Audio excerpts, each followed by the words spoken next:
Morning peeps, good morning everyone. How's everyone doing? Hopefully you guys are all doing well. Don't forget, if you're new to the channel, like, share, subscribe. All right, let's get straight to this. Daniel Dubois out, Martin Bakole in on 2 days notice. Wow. Before we get into how this all played out, that has to be the greatest last minute replacement in recent memory, maybe ever. Honestly, maybe ever. Names that were being bandied about. I mean, there were some good names, don't get me wrong. Like Lawrence Okole's name was brought up. David Adelaide's name was brought up. Dillian White's name was brought up. Joe Joyce's name was brought up. And look, for 2 days notice, they're all solid names. All of them are solid names for 2 days. Martin Bakole, I didn't even bring his name up because I thought there's no way on this earth that Andy Lee and Joseph Parker are going to accept fighting Martin Bakole on 2 days notice. I just thought there's no way. I mean, Martin Bakole is considered a bit of a boogeyman, or at least I give him that tag. You're not going to fight Martin Bakole when you've been training for a Daniel Dubois. Like, Martin Bakole and Daniel Dubois might be like that. Obviously, Daniel Dubois is the champion, and Daniel Dubois' run of recent results puts him ahead of Martin Bakole, but Martin Bakole is right up there. Martin Bakole is a top 6, top 7 heavyweight. You're not going to fight Martin Bakole in a couple of days' notice. What normally happens is you normally don't fight, or you fight someone a few levels below. And again, no disrespect to those guys, Adelaide, Lawrence Okole, they're a few levels below. That's what normally happens. So yeah, to get Martin Bakole is crazy. I want to clear up a rumor as well. There's a rumor doing the rounds, and someone kind of went back and forth with me on Twitter that somehow Martin Bakole was there just in case something happened. Almost like a reserve. No, he wasn't. Martin Bakole is chilling in Congo right now. He's a bit overweight. He was about to go into fight camp to fight F.A. Jagba. There was no reserves fighters. And maybe that's something, again, that boxing needs to look at. MMA does it quite a lot where there is a reserve fighter. I spoke about this, I think, yesterday or a couple of days ago. Martin Bakole was not in any way, shape or form waiting for someone to pull out. He wasn't. He got the phone call. So let me just give you a bit of a timeline, actually. So we get to the press conference, and as we get into the press conference, we're in a big WhatsApp group, and it kind of comes through in the WhatsApp group like there could be an issue with Daniel Dubois. I don't even pay attention. The reason I don't pay attention is because 24 hours earlier, we saw Daniel Dubois at the media public workout, and he looks okay. I didn't see any problems there at all. So I don't pay any attention. In fact, I think it's just something, mind games, just something to kind of give the fight a bit more heat. I don't know. So I don't pay any attention. And then it becomes apparent that this is actually quite serious, that Daniel Dubois is ill and the doctors are with him and looking at him as we speak. I'm like, okay, we're now 50-50 that Daniel Dubois fights. And then when it became apparent that Daniel Dubois wasn't fighting, I had to kind of read out something on a broadcast about potential replacements. So that means Daniel Dubois is out, and now they are actively looking for potential replacements on 2 days' notice. So someone that is in decent shape, someone that's a big name, someone that can fly out. I thought Okole might be the obvious one for a couple of reasons. Okole is in Dubai. That's where Okole lives. So Okole to get to Saudi Arabia, it literally is an hour flight if that. So Okole is on ground. It kind of made sense to me, Okole. Any other name, I was like, they sound good. Like, I thought a Dillian White one would sound good because Dillian White and Joseph Parker have history. Dylan White's looking for a big fight. Dylan White has started camp for Joe Joyce. So Dylan White made sense as well. And others.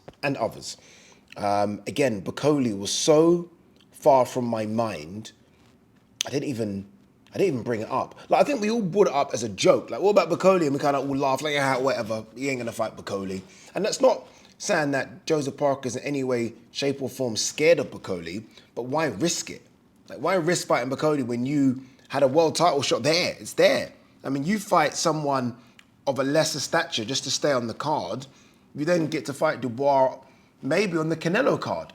Who knows, right? Maybe. Bakole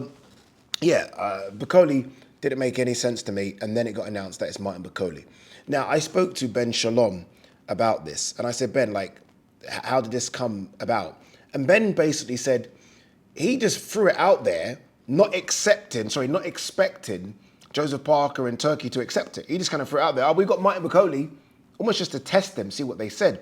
And it's almost like they've called his bluff a little bit. Like, and then he's like, had to kind of scramble, get a plane to get Martin Bakole from Congo to here. As I'm filming this, at what time? I'm filming this at 9:52. As I'm filming this, Martin Bakole is in the air coming here. He's in the air coming here. So I don't think he's going to make the weigh-ins, but Martin Bakole will make fight night. This is being billed as the greatest fight card ever. And when the Shakur Stevenson Floyd Schofield issue happened, you kind of felt, okay, this is kind of taken away from it. And as soon as you heard that Dubois is not fighting, you're like, this is no longer the greatest fight card ever. Ladies and gentlemen, this is still the greatest fight card ever. Martin Bakole coming in hasn't weakened it at all. Hasn't weakened it. Yes, it's not a world title fight anymore. And yes, there was a bit of heat-ish between Dubois and Parker. I'm sorry, Martin Bakole is such a good replacement, this hasn't dropped anything for me. Maybe because I'm working on it, maybe I'm saying it, maybe because I'm so high on Bakole, I'm saying it. This hasn't dropped anything. My only concern for Bakole is, what does Bakole weigh right now? What's Bakole weigh? Like, Bakole, I mean, look, what did Bakole weigh for a Jared Anderson? This will give us an indication as to what his weight is right now. I'm guessing he weighed about 280 for Jared Anderson. 2 sec, please. What I'm getting at is that, is Martin Bakole in any shape whatsoever to fight? And if the answer to that is no, then I think we're going to have a 3-round war. The old school prize fighter 3-round war. Okay, so Martin Bakole weighed 284 pounds for Jared Anderson. I can tell you now, ladies and gentlemen, that Martin Bakole, going on that, is around 320 pounds. He's about 320. And he will walk in to the ring about 320 pounds. There's no... What did he weigh for Carlos Takam? Because I remember thinking he was massive. For Carlos Takam, he weighed 299 pounds.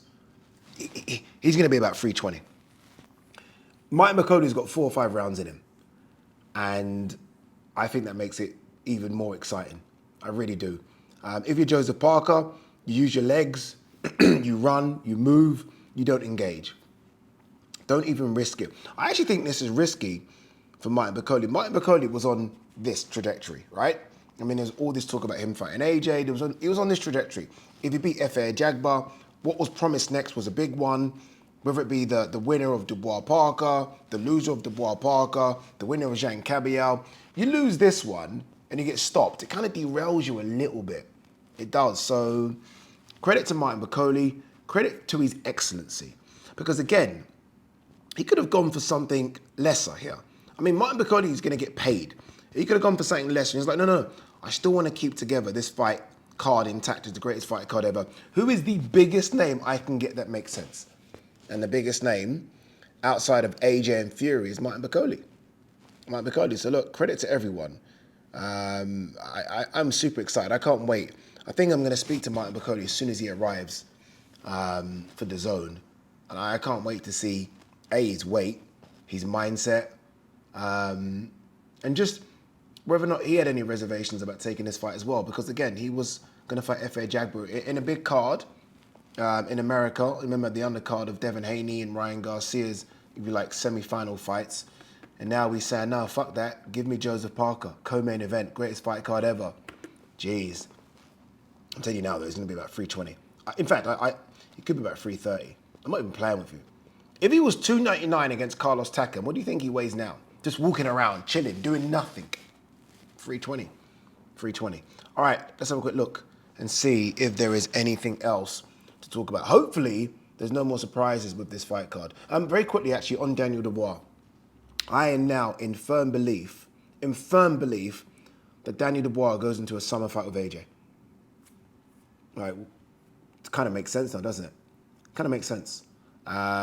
If Daniel Dubois is just ill, no injuries, and we're hearing it's just ill, then I think AJ, and I'm going to push AJ on it. AJ obviously will be on the broadcast with us. I'm going to push him, like, surely you go straight into a fight with Dubois now. If you're not going to fight Fury, Dubois is out, surely you go into a fight with Dubois.